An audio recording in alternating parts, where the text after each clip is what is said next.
अभी बीच में light change हुई थी, आपने देखा था? मतलब इसका मतलब अभी भी सोल यहाँ पर है। Yes, souls are always around us. तो स्पिरिट आप मतलब आपके साथ बैठ जाती है आके, क्या बात होती है? जब वो बॉडी में से जब एक सोल निकले तो उसकी जगह कोई और ना आके सोल उसको पोजेस कर ले। और आपको पता है उसका कॉज ऑफ डेथ क्या था? उसने कुछ दिन पहले एक जगह पे जाके स्पिरिट से कनेक्ट करने की कोशिश करी। अभी बीच में लाइट चेंज हुई थी, आपने देखा था? वो कैसे हुई? तो वो बात बताओ। बट या जब सोल होती है ना, they are radiating at a certain frequency. Example के पॉइंट ऑफ व्यू से बोलता हूँ, लेट्स से इलेक्ट्रिसिटी, मैं एग्जाम्पल बोल रहा हूँ, राइट? हाइपोथेटिकल एक नंबर बोलता हूँ कि इलेक्ट्रिसिटी इज एट 50 हर्ट्ज की रेंज पे, राइट? तो जो सोल होता है ना, वो अपनी एनर्जी फ्रीक्वेंसी भी, जो आज लोग ऐसे लेके घूम लेते हैं गॉजिंग मीटर्स और ये सब, वो भी एनर्जी लेवल पे होते हैं, वो भी एग्जाम्पल 50 हर्ट्ज पे हैं। तो वो क्या करते हैं, अपनी लाइफ दोनों चीजें इंटरेक्ट होती है। तो जैसे एक एमसीबी का स्विच गिरता है ना, तो वो चीज इंडक्शन इफेक्ट ना होते हुए ऐसे लाइट अपना इफेक्ट चेंज करती है, राइट? बिकॉज वो सोल अपना प्रेजेंस दिखाना चाह रहा है यहाँ पे। एंड ये इंडक्शन इफेक्ट तब होता है जब एक बार बार एक फ्रीक्वेंसीज चेंज हुए। This is scientific induction effect. और ये सोल कैसे आपको कम्युनिकेट कर रहा होता है, क्योंकि बहुत बारी लोग अपने घर में लाइट भी फ्लिकर होते हुए दिखती है। इसका क्या मतलब हुआ? तो क्या जनरली अगर एक बार बार पहले तो चेक करो कि कोई बल्ब तो खराब नहीं है। बट अगर बल्ब के अलावा वो लाइट की, अगर वहां आपको लगता है कोई सोल है, तो उससे पूछो कि if the soul is there, मुझे लाइट को 3 बारी फ्लिकर करवा, तो 3 बारी फ्लिकर ऑन ऑफ होना अभी भी चाहिए। शायद 3 ही बार हुआ था, आपने ऐसे बोला था क्या मन में? हैं? Not everything is said on camera. तो ये चीजें आपको सोल आंसर देगा। तो इसका मतलब अभी भी सोल यहाँ पर है, yes, souls are always around us. Always around us. But हम 3D डायमेंशन में और 5th 7th 11th डायमेंशन में हो सकते हैं। तो वो एक लेयर के ऊपर लेयर है, तो वो हमारे साथ होके भी वो अलग है। इंटरस्टेलर का कॉन्सेप्ट और मल्टी डायमेंशन मल्टीवर्सेस हो जाएंगे कॉन्सेप्ट, बट वो थोड़ा सा टेक्निकल हो जाए। बट पॉइंट है भी, सोल्स हमेशा हमारे साथ हैं, राइट? हम उनको नहीं देख पा रहे, इसलिए हम उनको मानना नहीं आप चाहते। देख पा रहे हो? यस, बट मैं अपनी फ्रीक्वेंसी को उस टाइम बंद करके बैठा हुआ हूँ। मेरे लिए कहीं बाहर निकलना या कहीं बाहर जाना बहुत मुश्किल है।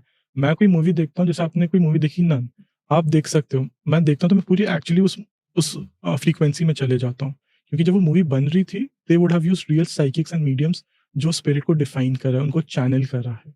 तो मेरे लिए वो चीज़ ऐसी लगता है कि वो चीज़ मेरे साथ आके बैठ जाती है उसी time, because I am able to channel. और दैट इज़ हाउ, जब हम कंतारा का ऑफ द रिकॉर्ड्स बात कर रहे थे, I am able to channel those energies. वो उनका प्यार है कि मुझे दिखा सकते तो हैं। स्पिरिट आप मतलब आपके साथ बैठ जाती है आके, क्या बात होती है? अब रियली डिपेंड्स। कई बारी अगर वो प्रेत में नहीं है, मतलब वो सोल है, पूर्वज हैं, तो मुझे बस बताते हैं कि मेरे ऐसे-ऐसे एक्सीडेंट हुआ है, मेरी फैमिली मुझसे कनेक्ट नहीं कर पा रही, आप मेरे लिए प्रे कर दो। और मैं उनकी प्रे कर देता हूँ, उनको बोलता हूँ कि आपकी फैमिली अगर कनेक्ट कर सके, तो भगवान प्लीज़ उनको रास्ता दिखाना, राइट? मैं प्रेयर कर सकता हूँ। मैं किसी को कोई बोले ना मैं मुक्ति देता हूँ, मैं मानता हूँ वो सिर्फ़ मेरे कान्हा दे सकते हैं, भोलेनाथ दे सकते हैं। मैं किसी को मुक्ति नहीं दे सकता। पर हाँ, देखो माध्यम तो बन रहे हो ना, वो वो तो आप ना माध्यम, मानो अलग बात है। वो पर मैं उसका भी श्रेय अपने भोलेनाथ को देना चाहता जी, हूँ। जी, जी, जी, जी। सो मैं अब थोड़ा-सा आफ्टर डेथ पे आना चाह रहा था। ज़रूर। आफ्टर डेथ पे ना कभी-कभार हमने बहुत अलग-अलग चीज़ें देखी हैं। जी। मतलब जैसे नाक में कॉटन डाल देते हैं, कान बंद कर देते हैं। हुँ, हुँ। तो कुछ चीज़ें रिचुअल्स हैं जो शायद समझ नहीं आते। क्या ज़रूर। लॉजिक आपकी नज़र में क्या है? देखिए, मैं पहले एक बात कहना चाहूँगा, हमारा सनातन धर्म में हर चीज़ का एक लॉजिक है। हमें बस उसका लॉजिक नहीं समझ में आता, तो हम शायद से उसको डिस्कार्ड कर देते हैं। पर हमारा शास्त्र, हमारा धर्म बिना लॉजिक के कोई चीज़ नहीं बोलता या बताता। बस हम नहीं समझ पा रहे। अब मैं इसमें यहाँ पे बात करूँ, जैसे आप पूछ रहे थे कि नाक में रुई या पैर क्यों बाँधा जाता है। तो क्या होता है, जो हमारे ओपनिंग्स होते हैं, 9 ओपनिंग्स जिसे बोला जाता है, उससे प्रेत, जो हमारे शरीर में जो आत्मा है, वो निकलती है। तो जब वो बॉडी में से जब एक सोल निकले, तो उसकी जगह कोई और ना आके सोल उसको पोजेस कर ले, इसलिए ये चीज़ें बाँधी जाती है। क्या आपको पता है वो राम नाम सत्य या राम नाम सत्य क्यों बोलती है? क्योंकि वो शरीर से वो आत्मा अलग हो चुकी है, तो उसकी एक पॉज़िटिव ऊर्जा बनी रहे। तो वो राम के नाम से उसके पास हुँ।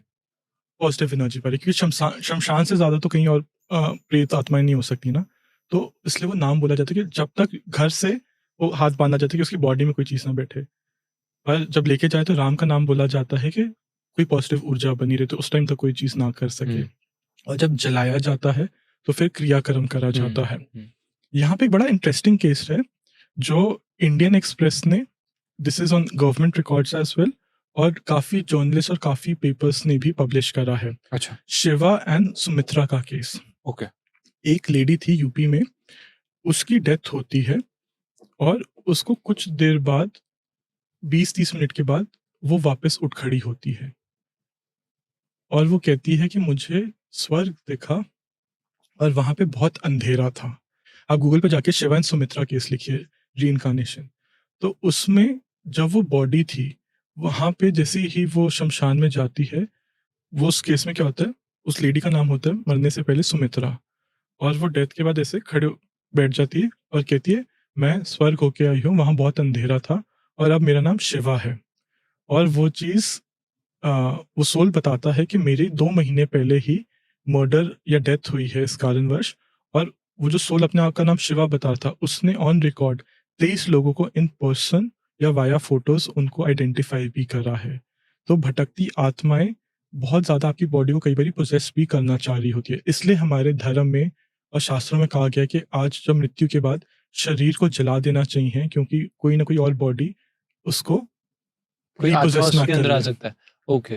तो ये अच्छा, चीज़ ऐसा भी हो जाता है, मतलब यस, आत्माएँ आ जाती हैं? अच्छा, तभी एग्ज़ैक्टली, पैर बाँधते हैं डेड बॉडी के? क्योंकि जनरली ओके। जो बुरी शक्तियाँ होती हैं वो नीचे से, जो एनस होता है जहाँ से हम सिक्रीट करते हैं, वहाँ से वो अपने अंदर आती है। अंदर घुसती हैं, क्योंकि लोअर एनर्जीज़ होती हैं। तो इसलिए पैर बाँधे जाते हैं, इसलिए नाक बाँधा जाता है, कान के ऊपर रुई रखी जाती है, और इसलिए छींटा मारा जाता है गंगा जल का कि सुच्ची और पवित्र रहे। तो ये चीज़, और ये अलग-अलग अकाउंट्स में भी बोला गया है, काफ़ी वीडियोज़ भी बनी इनके बारे में। Reincarnation and possession is very much true.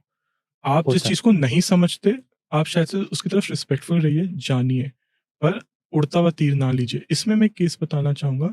मैं वहाँ पे एक पैरानॉर्मल इन्वेस्टिगेटर था, ओके। जो अभी बहुत रिसेंटली फेमस भी थे, और he was very good at his work. उनका नाम था लेट गौरव तिवारी। लेट। राइट। तो गौरव तिवारी जो पैरानॉर्मल इन्वेस्टिगेशन करते थे, वो हर चीज़ को डॉक्यूमेंटेड करते थे। आज पुलिस ने उनकी फाइल बंद कर दी, सेइंग के उनके पास फाइनेंशियल क्राइसिस है, इसलिए उनकी डेथ हुई है।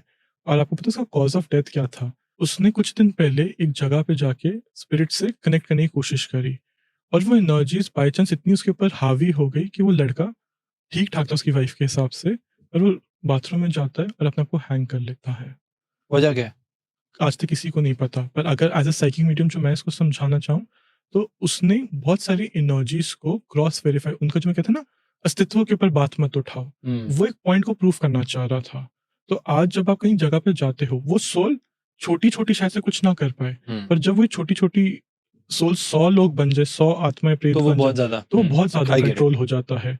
और ये शक्तियाँ कैसे काम करती हैं, ये आपके दिमाग में ना बार-बार एक इल्यूशन क्रिएट करेगी। I am not good enough, आप अपने आप को, आपकी आपको कोई वैल्यू नहीं है, आपको कोई प्यार नहीं करता, आप मर जाओ, आप मर जाओ, मर जाओ। आपके दिमाग में बस एक बात चलती रहती है, और आप आइडली उसमें खुद आ जाते हो क्योंकि ऑब्वियसली बंदा ऑलरेडी इतना नेगेटिव हो गया। इन्फ्लुएंस हो जाता है। सो अब बातें तो बहुत सारी हैं और समय कम है। जी, बट अगर मैं in short as a psychic आपकी पूरी जर्नी को इन ब्रीफ समझना चाहूँ और अगर आप कोई लास्ट मैसेज अपनी ऑडियंस को देना चाहें तो क्या होगा? राइट।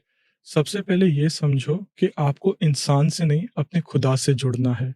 आपको अपने भोलेनाथ से जुड़ना है, अपने कान्हा से जुड़ना है।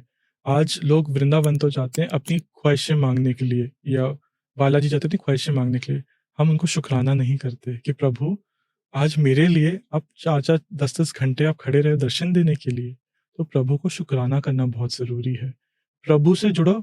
जो पर्सन आपको बोलता है ना कि आप मेरे पास आओ, मैं ही आपका ब्लैक मैजिक उतार सकता हूँ या उतार सकती हूँ, वो कुछ नहीं कर सकता। क्योंकि जो स्पिरिचुअल एनलाइटेंड सोल है, वो आपको हमेशा खुदा से जोड़ेगा।